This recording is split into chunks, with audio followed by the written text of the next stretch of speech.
자, 오늘은 연애를 잘하지 못하는 남자분들에게 정말 힘이 되는 조언을 드리고자 합니다. 보통 남자분들이 자기가 연애를 잘하지 못하는 것은 내가 키가 작아서, 내가 못생겨서, 내가 능력이 없어가지고 이렇게 말을 하기도 합니다. 물론 이러한 요소들이 영향을 끼치지 않는다 하면은 거짓말이겠지만 이것이 전부다 라고 하기에는 무리수가 있겠죠. 이것이 전부라면은 나보다 스펙이 후달리고 나보다 못생긴 사람이 연애를 하는 것은 어떻게 설명을 하실 건가요? 사실상 현실은 이것보다 훨씬 더 복잡하고 잔인하기까지 합니다. 여자분들은 매력 있는 남자를 좋아한다 이렇게 말을 하지만 정말 매력이라는 것은 단순히 남자의 능력, 키, 외모에서만 비롯되는 것일까요? 저는 남자의 매력을 정체성에서 비롯된다 이렇게 말을 해보고 싶어요. 네, 여러분, 그래서 이게 진짜 문제라는 겁니다. 자금의 사회에서는 남자들한테 올바른 정체성, 건강한 정체성을 형성할 기회를 잘 주지 않죠. 어렸을 때부터 우리 부모님은 다른 집안의 자식과 우리를 직접적으로 비교하면서 자기의 자식을 핍박을 하기도 하고, 사회에서는 무한 경쟁을 강요하기도 하고, 학교에서도 우등생과 열등생으로 나눠 버리기도 합니다.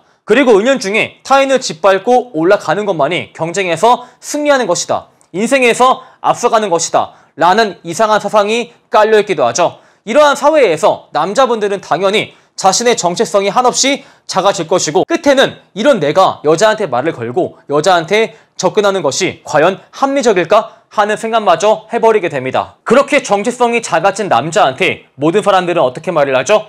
야, 자신감을 가져라. 야, 목소리를 키워봐라. 야, 일단 몸부터 키워봐. 자기 관리해봐. 필드를 가라. 여자가 많은 곳을 가봐. 이렇게 남들과 똑같은 조언을 주기도 합니다. 정체성이 굉장히 떨어진 남자한테 이러한 조언을 주고 그 남자가 그러한 조언을 수용을 한다고 한들 과연 연애를 하는 것이 가능할까요? 이러한 조언을 단순히 수용해서 정체성이 작아진 남자가 연애를 하는 것은 판타지에서나 가능하겠죠. 모든 남자한테, 모든 연애를 잘하지 못하는 남자한테 동일한 조언을 주는 것은 어찌 보면은 학창시절에 각자 다른 장점을 갖춘 학생들에게 동일한 교육 방식을 적용하는 그런 이상한 교육 사상에서 비롯된 것이 아닐까 생각을 해보기도 합니다. 연애를 못한다 하는 것은 단순히 여자친구가 없다라는 것을 의미하는 것이 아닙니다.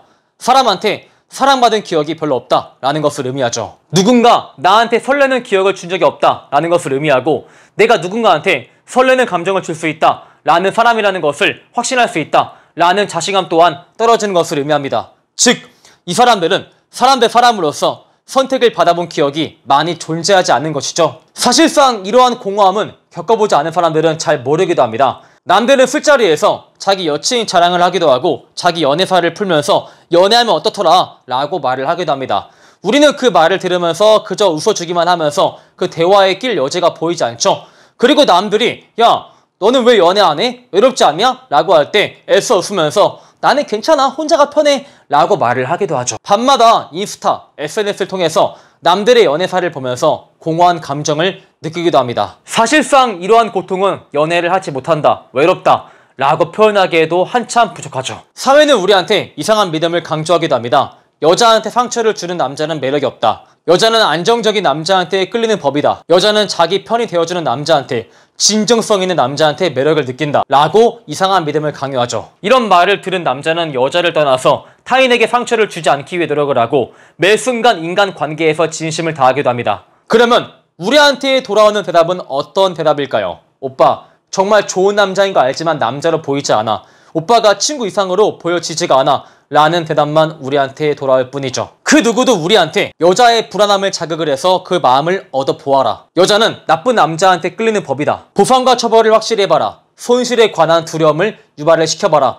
라는 조언을 우리한테 주지 않아요. 뒤늦게 이러한 조언을 접한 남자분들은 이미 수십 년간 남한테 진심만을 다해야 되고 남한테 상처를 주지 않아야 되고 하는 정체성이 형성이 된 나머지 이러한 조언을 접하더라도 여자한테 이를 적용하는데 매우 큰 어려움을 겪기도 합니다. 보통 선비분들도 마찬가지예요. 나 또한 여자한테 거침없는 전개를 보여주고 싶고, 나 또한 여성과 성적인 대화를 해보고 싶고, 나도 여성과 남자인 이상 스킨십을 한번 해보고 싶어 해요. 하지만 이미 수십 년간 나한테 선비라는 정체성이 형성이 되어 있기 때문에 여자한테 그것을 적용을 하지 못하죠. 그리고 다른 남자들은 그 선비를 질타합니다. 야, 남자인데 그걸 못하냐? 내가 말을 해줬는데 왜 너는 따라하지 못해? 하면서 그 남자를 질타하고 이것조차 따라하지 못하는 나를 보고 스스로 자책감을 느끼기도 하죠. 여자는 나쁜 남자한테 끌립니다. 자기가 통제하기 어려우면서 자기 멋대로 하지만 이런 남자가 불편하지도 않고 뭔가 이 남자를 소유를 해보고 싶고 이 남자를 통제해보고 싶고 남자의 세계에 한번 들어가보고 싶다라는 욕망을 불러일으키는 나쁜 남자한테 끌린다고 하죠. 하지만 연애를 못하는 남자는 어떻게 하죠? 항상 그 여자의 편이 되어주고 항상 그 여자한테 하나부터 열까지 모든 것을 맞춰줍니다. 여자는 진심을 다하는 남자를 좋아한다 라는 말에 속아서 매 순간 여자한테 진심을 다하지만 그는 또 혼자가 되기 마련이죠. 사실상 연애 강사를 하기 전에 제 생각은 이러했어요. 연애를 잘하지 못하는 남자들한테는 분명히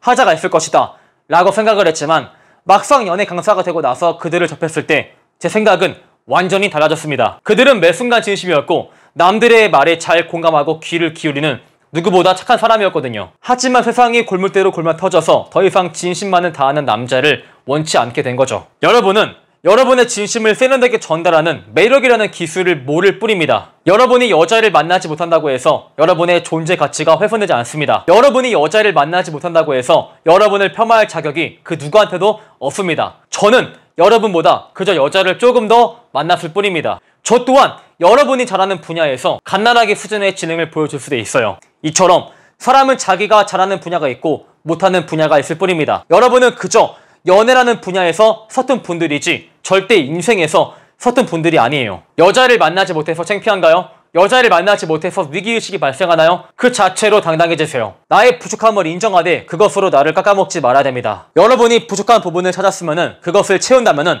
여러분은 완벽한 사람이 될 수 있어요. 여러분의 인생에 단 1의 영향력도 행사할 수 없는 사람의 말에 휘둘리지 마세요.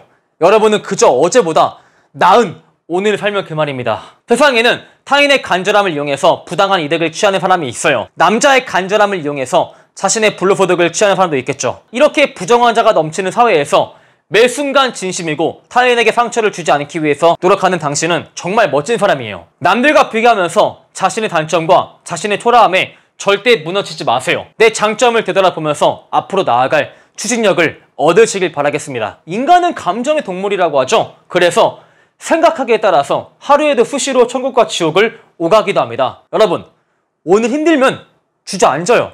주저앉고 마음껏 힘들어하세요. 그리고 내일 조금 괜찮아지고 버틸만 하시면은 내일 조금이라도 한 발자국이라도 앞으로 나가시면 그만입니다. 여러분은 뒤로만 물러서지 않았으면은 그걸로 된 거예요. 남자에게 훌륭한 정체성을 심어줄 수 없는 썩을 대로 썩은 사회에서 내 정체성을 변화시키고 나를 업그레이드 시키는 것은 매우 위대한 도전에 해당이 됩니다. 라이트 형제가 처음에 비행물체를 개발할 때 사람들은 그를 미친 사람이라고 칭하기도 했죠. 에디슨이 전기를 개발할 때 말이 안 되는 소리라고 말을 하기도 했고, 빌 게이츠가 모든 가정 집안에 컴퓨터를 한 대씩 두겠다라고 했을 때 사람은 그것이 정신 나간 소리라고 손가락질을 하기도 했습니다. 여러분이 변화하는 과정 또한 마찬가지일 거예요. 여자한테 온갖 무시와 멸시를 당할 것이고, 일부 사람들은 제가 주제넘게 여자를 만나려고 한다, 제가 주제넘게 여자를 보는 눈이 높다, 이렇게 비판을 하면서 손가락질을 하기도 할 겁니다. 그럼에도 이런 부정적인 감정에 스스로 굴복하지 않으면서 나를 변화하기 위해서 여러분은 앞으로 나가기를 시도하신다면 여러분은 정말 멋진 사람이에요. 그렇기에 제가 마지막 조언을 드린다면 여러분은 연애에서 서툰 사람이지 인생에서 절대 서툰 사람이 아니에요. 여자를 만나지 못했다고 해서 나를 스스로 깎아먹지 마세요.